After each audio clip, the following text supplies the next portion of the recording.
Welcome to Francis Quilts, the site dedicated to the wonderful art of quilting, with a few other fun things thrown in as well. If you like what you see here, be sure to subscribe. Hey guys, welcome back to Francis Quilts. Yesterday, my very sweet husband, Michael, went with me to a local art center and we set up tripods and softbox lighting and all sorts of things, and he photographed all of my quilts, all 135 of them. Yes, now a bunch of them were small, a bunch of them were my mother's, and a bunch of them were really big queen size, king size quilts. So it took a while to do. But the hardest part is now that I'm back home, I have to get them all folded up and back on the shelf and ready to go.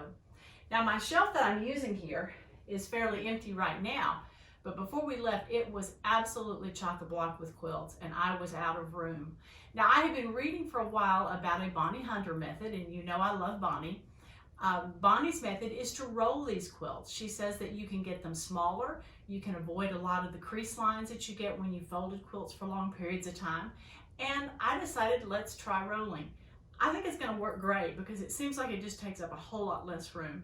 Now it is a little bit of a tedious process, and I'm going to show you with a smaller quilt just simply because trying to get photography of a big quilt ain't going to work. So let's go. I'll show you how we do it. The first step is to figure out how wide you want your quilt roll to be. Now in my case, I can do about 20 to 22 inches and still fit inside the closet just fine. So I'm going to be measuring to see that I'm pretty close to that 20-inch mark.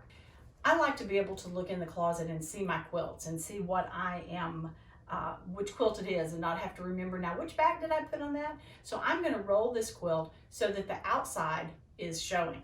So I have laid my quilt face down on the bed, and I try to put the points as much to the middle as I can. That just makes it a little bit easier for the rolling process. The first step is to take one side and fold it across like that. You notice there's nothing even here. I'm not evening up edges. I'm not going to the middle. I'm just folding across.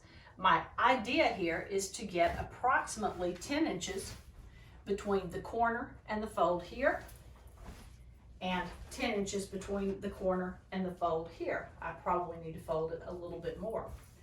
Now I'm going to come back and take this piece and I'm going to fold it back over again, and then we can measure to see where we are. Now I'm only at 17.5 inches, so I can, if I'm aiming for 20, it means I can go out and make that a little bit wider.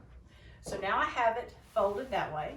I'm going to take this other side and fold it over using this fold as my guideline. So I'm going to bring it over and fold across. Again, I'm not particularly worrying about any straight lines or anything like that.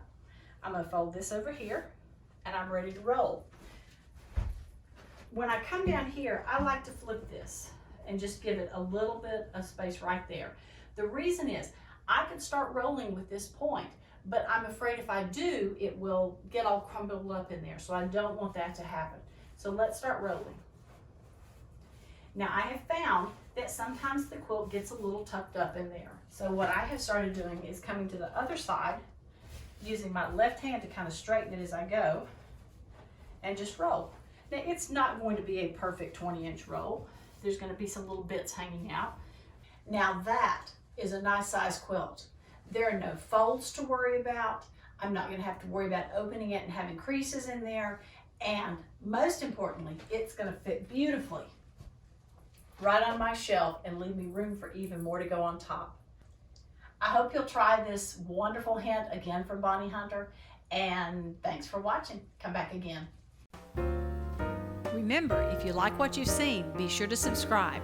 You can also find my blog at francisquilts.com, and I'm on Facebook and Instagram at Francis Quilts, and on Pinterest at Francis Quilts 57. Hope to see you again soon.